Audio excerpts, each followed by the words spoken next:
Well, g'day and thanks for joining me for week 1 of our Chronological Bible-in-a-Year reading challenge. This week, our readings include Genesis 1 to 11 and Job chapters 1 to 16. Until then, sit back and enjoy today's tutorial. All right, our readings for this week, starting the first week of February, week 1 of our challenge, is Genesis 1 to 11 and then Job 1 to 16.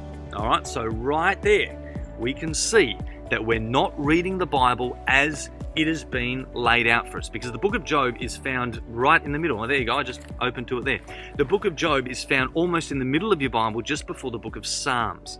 And the reason that it's placed there in our Bible is because it is what theologians call a book of wisdom. It has the same vibe, if you like, as the book of Song of Solomon, or Ecclesiastes, or Proverbs, or Psalms. It has that kind of feel to it. And we'll talk a little bit more about Job next week when we really sink our teeth into that story or into that narrative.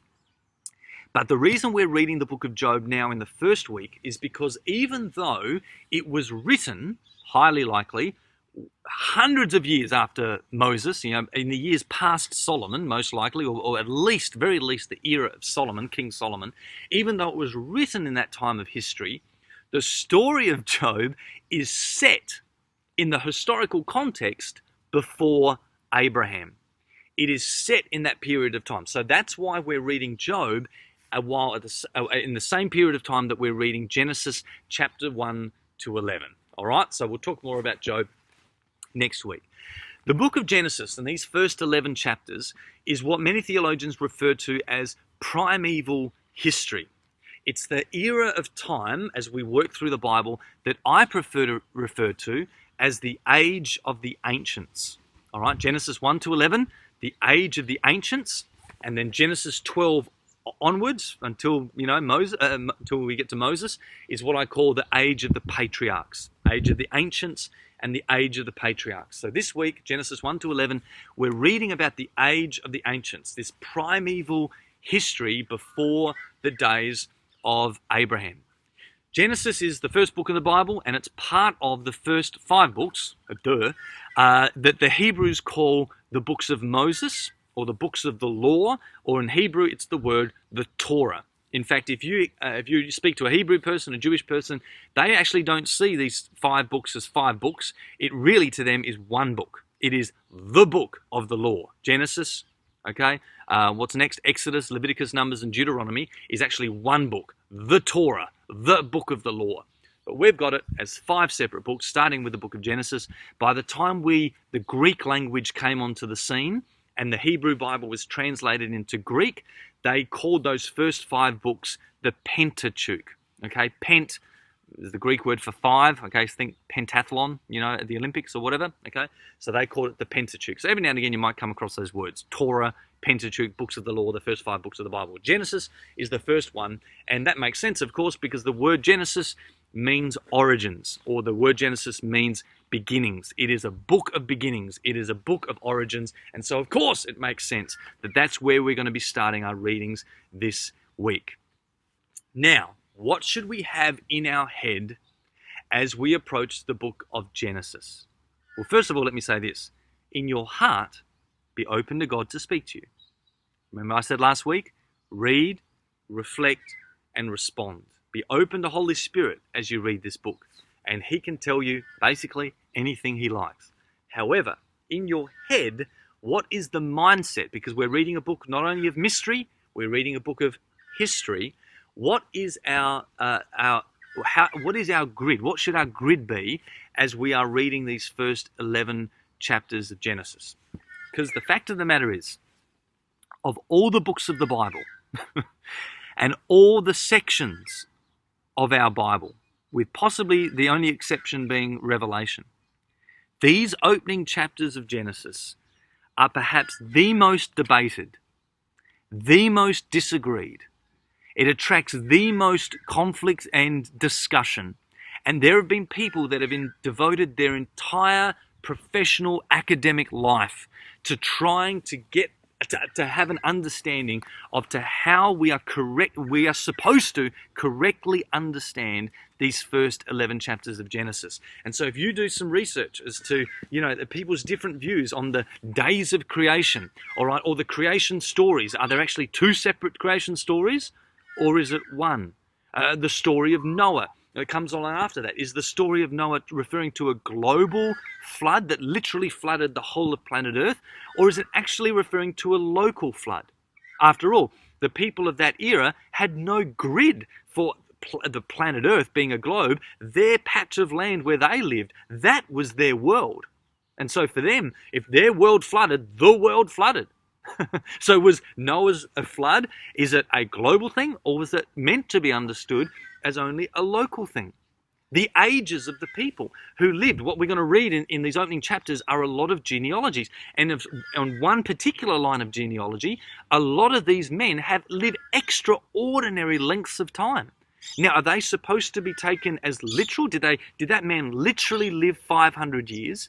Or is that written as prophetic literature? Is that communicating something to the Hebrew people at the time that's other than literal? Are there special significant meanings in those numbers? For example, is it just a pure coincidence that the ages of those men all happen to be multiples of 5? Or for some of them, multiples of 5 plus 7. Okay, is that a pure coincidence that Enoch, I think it was, lived 365 years, and that just happens to be the number of days there are in a year? Another man, I think it might have been Lamech, maybe, lived 777 years. I mean, that's a number I'd love, right? 777. Is that a pure coincidence, or is that trying to communicate something else? One man lived 500 years. The man who lived the longest lived 70 years short of 1,000. Is that a pure coincidence, or are these numbers supposed to be communicating something to the Hebrew audience to which these books were originally written?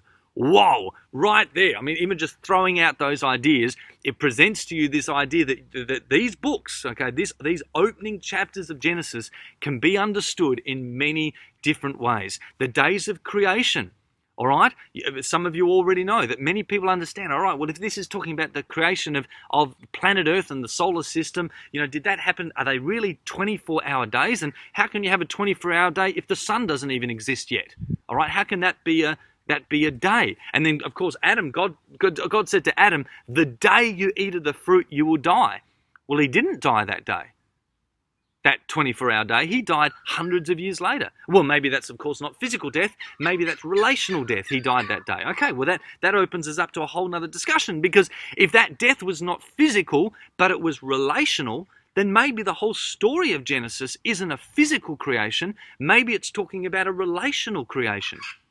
Okay, maybe the opening chapters of Genesis don't describe the story of planet Earth being created.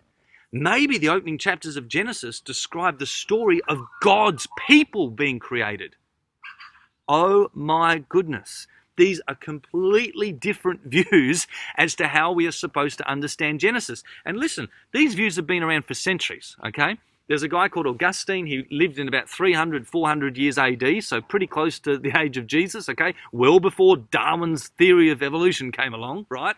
And he suggested that the days of creation, the 7 days of creation, were meant to be understood as big epochs of time, and that story was written as a way to communicate to Hebrew peoples, like a campfire story, a way to communicate the story of God's people. So day 1, when God said, "Let there be light," described the period between Adam and Noah, where the world was dark, but there were light carriers, men who carried the light of the knowledge of God in that period. The second day, where the waters were separated and there was sky, well, that obviously echoes the language of Noah's story in the flood, right? And so that day too represents the period between Noah and Abraham. The third day talks about seeds on the land and trees being planted on the land. What happened from Abraham onwards? They were promised a promised land. They were promised a land of their own to be fruitful in. So he suggested hundreds and hundreds and hundreds, thousands of years ago, okay, in 300 AD, he suggested these ideas that maybe this was written as prophetic literature to tell the story of God's people. Maybe Genesis 1 and 2 doesn't describe the creation of the planet Earth and the solar system at all. All right, that's enough controversy for one day. Now listen, I'm not trying to be controversial. What I'm trying to do is stimulate your thinking. And what I'm trying to do is to say this. When you approach these opening chapters of Genesis, here's the point. From a historical point of view, what the author is trying to communicate and what the author is trying to show to the Hebrew people is the link in their historical origins that links Adam with Abraham. That's the main point. Abraham, Genesis 12, is the father of the Hebrew people and ultimately the father of our faith, the New Testament says. And so these opening chapters of Genesis, however we're supposed to understand those stories in between, the opening chapters of Genesis is all about linking Adam, the first man that God covenanted with, the first covenant man, is linking Adam to the man Abraham. Hence the emphasis on the genealogies. Anyway, here's my point. This week, enjoy Genesis. Most of you, in the first 11 chapters, you can read that in one sitting, all right? It'll take less than an hour to read Genesis 1 to 11. So do it in bed. Don't forget watching TV this Tuesday night or whatever. Go to bed, read Genesis 1 to 11 in one sitting. You can do that easy, all right? And then start on the book of Job. I mean, some of you may want to read Genesis 1 to 11 a number of times. Go for it. Go for your life. The reason we've put this reading plan together in big chunks and not little bite-sized pieces is because that is how the book is supposed to be read. Reading them in big sittings, in big chunks, should help you see the bigger picture. Don't get caught up in the detail. I'm happy from time to time to share little different perspectives about how different people see things. I'm happy to do that because that stirs your curiosity. I'm not interested in stirring controversy, but I am interested in stirring your curiosity because I want you to approach this book from a spiritual perspective. It is a book of mystery, so approach it with an open heart. Lord, speak to me. What is it you're wanting to communicate to me? But I also want you to approach this book with an open and intelligent mind because you are reading a book of history and I want to stimulate your thinking as you read. So that's also part of the reason for these videos. And bless you guys. Have a great journey. I'm really excited that you're doing this. Okay, we're going to have a lot of fun. Bye. That's it for today's lesson. I really hope you enjoy your readings this week. Remember, allow yourself time to read as much as you can in one sitting. Don't get lost in the detail. Just keep going and watch the Bible's big story unfold before you. Remember also to hit me up on our social media channels or website, and I'll see you next time.